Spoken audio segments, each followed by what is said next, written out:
Shalom and welcome to a show on Hasten the Day. My name is Elder Rhymelob, and today the topic that we're gonna take on today is the Apocrypha and why it was removed. All right. What happens is that the so-called white man, who's the devil that the Bible speaks of, what they've done is they've taken the Apocrypha out of the Bible because of the fact that there's many things in the Apocrypha that expose who this devil is today, and there are many different uh what's the word I'm looking for? Many different information and wisdom in the Apocrypha that pretty much shows that the so-called white man, not only is he the devil, but also shows that who Israel is. And there's a lot of revelations that came through the Apocrypha. So the bottom line, what happened was when the so-called white man came into power, part of their New World Order plans, which began in 1492, went through the so-called discovery of Christopher Columbus. Part of the New World Order plans was to destroy the validity of the Bible, and in going through that destroying of the Bible, they have taken out the Apocrypha out of it. All right, so let's go real quick to a scripture in the book of 2 Corinthians, the 4th chapter and the 4th verse, because see, all these things are happening, and the reason why they're happening is because the Most High has a plan, and part of the Most High's plan is to blind 2/3 of the nation of Israel, which 2/3 of the nation of Israel is not going to get this truth. Some of them are going to go into Christianity, some of them are going to go into Catholicism, some of them are going to be Baptist, Pentecostal, some of them are going to go into Islam, the Baha'i faith, Buddhism, and some of them are going to become atheists, like basically two clowns that we have seen on YouTube. I call one of them KFC the ape, and the other one we call Shrek. And basically what we're going to do is we're going to go into these scriptures and show you what's happening, because the Most High has a plan. And sometimes you get upset and pissed off at people, but then on the other hand, you understand that there's a plan that the Most High has, and certain people are not going to wake up, because they're blinded. Alright, so the first scripture we're going to start off with is 2 Corinthians, the 4th chapter. I'm going to start at the first verse. Therefore, seeing we have this ministry, as we have received mercy, we faint not, but have renounced the hidden things of dishonesty, not walking in craftiness, nor handling the word of the Lord of the Most High deceitfully. And that's what's happening ever since the so-called white man took over during the Renaissance period, as they call it. They basically handled the word of the Lord deceitfully, and they walked in craftiness, because what they did was they turned everything upside down. They turned the word of the Lord upside down. They went around saying that they're the Most High, that they're Jesus, that so-called Jesus, that they're God, that they're the disciples, that they're the prophets, that they're the people of the Most High, that they're the Jews, and everything that pertains to the people of the Most High.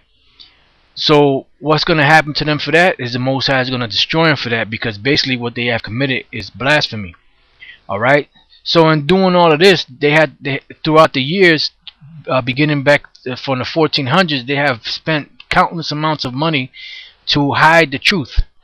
And that's one of the main reasons why they took out the Apocrypha out of the Bible.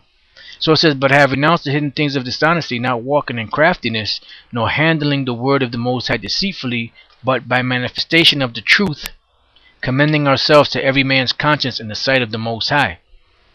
But if our gospel be hid, it is hid to them that are lost.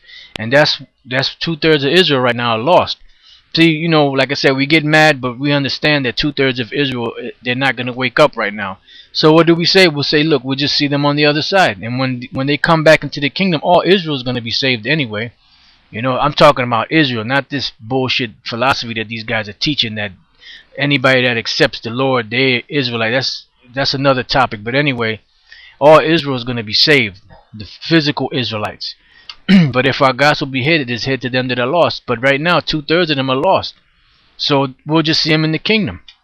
Right? And the reason why they lost is because the Most High blinded their mind. The only reason why we can see, and you brothers can see, is because the Most High opened up our minds to see this truth. Otherwise, we wouldn't be seeing this truth either. It says, in whom the God of this world has blinded the minds of them which believe not. And that's what's happened. So part of the reason why some people always come up and say, well, the Bible's been tampered with. Um, who wrote the Bible? The Bible is a book of fairy tales. The Bible goes back to Horus and the Egyptian deities and ancient Egypt and all those different religions. That's why you have this. This is similar to that, and that is similar to this, and this person is similar to this person. That's why you got all this madness, because the God of this world had blinded the minds of them which believed not. Because if the Most High didn't give Esau the power, who was the god of this world, to blind people through the demons of the actual demon Satan, if the Most High didn't give the Esau the power to blind the people, they would wake up. Israel will wake up, because it says, "Least the light of the glorious gospel of Yahushua, who is the image of the Most High, should shine unto them." And then that's why they would understand. That's why when Yahushua spoke, he spoke in what? In parables. Because when he spoke in parables, he spoke in parables to fulfill the prophecy in Isaiah that seeing they shall not see, and hearing they shall not hear, lest they see with their eyes and understand with their heart, and they should be converted, and I should heal them. And that's the reason why they are blinded right now. Right? So let's go from there to the book of Daniel, I'm sorry, not the ninth chapter, the second chapter. Alright, and the 19th verse. And we can see, because the Lord opened our eyes to see. It says, "Then was the secret revealed unto Daniel in the night vision." See, there's a lot of secrets out there that Esau has covered up. A lot of things that Esau has covered up, but the Most High is making it open to us, revealing it to us. Now the word reveal, re means back, and veiled is where you get the word veil. To peel back the veil. So if you peel back the veil, basically what you're doing is you are revealing or making known a mystery. So it says, "Then was the secret revealed unto Daniel in the night vision. Then Daniel blessed the power of heaven. Daniel answered and said, Blessed be the name," see, blessed be the name, there goes that word name again, "of the Most High, forever and ever, for wisdom and might are his. And he changeth the times and the seasons. He removeth kings and setteth up kings. He giveth wisdom unto the wise, and knowledge to them that know understanding. He revealeth the deep and secret things." See, the Most High makes clear, or takes the veil back of the deep and secret things. Now, for a long period of time, the so-called white man has gone around and he's been changing everything on earth, and beginning with biblical history. Biblical history he's changed. He's changed the history of who the Edomites are. He's changed the history of who the real Israelites are. He's mixed up the people around the planet. He's called them by many different names, so that when they try to search where their origins go back to, they can't find the origins from where they go back to.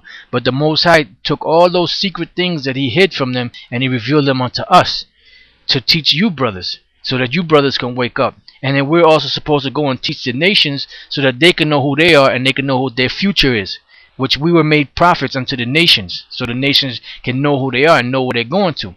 Now, before we read on any more here, it says, "He revealed the deep and secret things." Now, what I want to show you, brothers, real quick is there's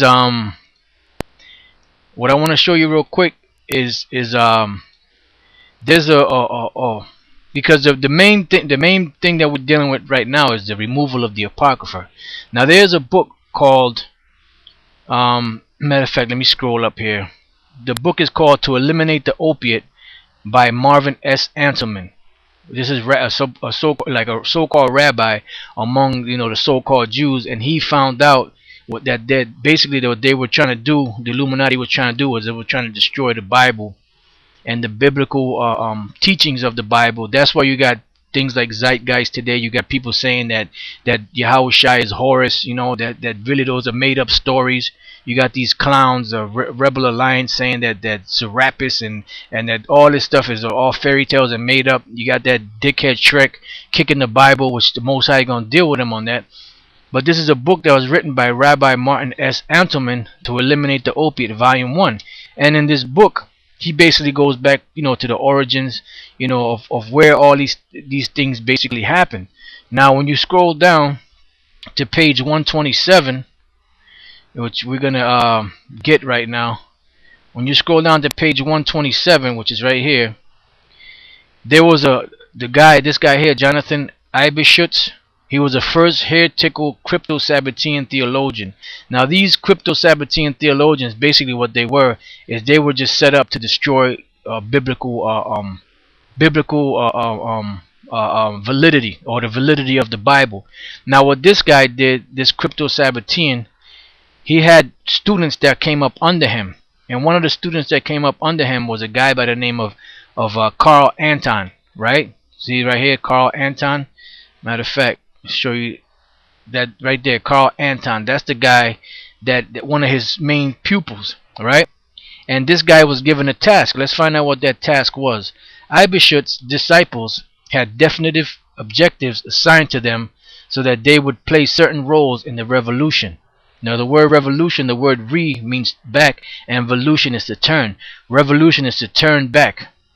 So whenever you hear the term revolution, or somebody coming against the government means to turn back to the way things used to be, or to turn back in the favor of a particular person. In this case, that's the definition, to turn back to them ruling, the so-called Jews, the international bankers. Right? So it says Carl Anton's assignment was to discredit the Bible. Alright, now, as we read on down to page, I believe it's 130. Yep, page 130. It says here, this is how he did it. To effectuate his plan, Anton divides a game plan to discredit the Bible in a masterly blueprint that would take about 1 century to develop. The plan went into effect as scheduled, because remember, ever since 1776, when the Illuminati was set up, their whole goal and purpose was to destroy the validity of the Bible, to destroy historical events that would link them to the Edomites, to destroy anything that would give any bad views upon them as a people. So it says the plan went into effect as scheduled. Its essential features were implemented over a period taking nearly twice as long, for Anton could not anticipate future setbacks in the Illuminati timetable. Anton's blueprint was as follows. Number 1. Develop a closed circle of intellectuals whose main objective would be to destroy the Bible. That's where you have, see, because these people out here, they're programmed. All you have to do is through the media, or through the radio, or through constant repetition, which is a term called inculcate, which means to impress upon the mind by constant repetition. All you have to do is say it's a certain term, and the people will pick up on it. If you say a certain term enough times, the people will pick up on it. Who wrote the Bible? Man wrote the Bible. That's a conspiracy theory. So all these are things that are being said throughout the media, which people just repeat. They just repeat what they hear. So every time you make a point and you cut somebody in the Bible, their first thing is, well, who wrote the Bible? Man wrote the Bible. That Bible is not accurate. This Bible is this. The Bible is that. And that was one of the main things that these guys did. Develop a closed circle of intellectuals whose main objective would be to destroy the Bible. These intellectuals should be mainly academicians who should occupy chairs at leading universities. I mean, people that were already in these universities, but they wanted to get them up into the top higher echelons, or the higher parts of these universities, so they can change certain things. But other intellectuals would supplement their work, so they would find people that would help with their goals, and their goals was to destroy the Bible. This intellectual group should attempt to put itself into positions where it could control the dissemination of information vital to biblical studies. See, meaning to destroy information that was vital to biblical studies. That's why anytime you look up the word Edom, you have nothing that would equate the so-called white man to Edom, to Esau. That's why over here in Daniel's chapter 2 and 22, he says, he revealeth the deep and secret things. He knoweth what is in the darkness, and the light dwelleth with him. Because the so-called white man has hidden all these things, and that's why he has to pay. Now, we're going to go back there, but I just want to read this real quick. This is Isaiah 29 and 16. Surely your turning of things upside down shall be esteemed as the potter's clay. Meaning it's going to be known, it's going to be turned back around, and the Most High is going to take that vessel that he created as a whipping stick against us, and he's going to smash it. Just like a potter has a power to take a vessel of clay and throw it down and break it, that's how the Most High set him up to be destroyed.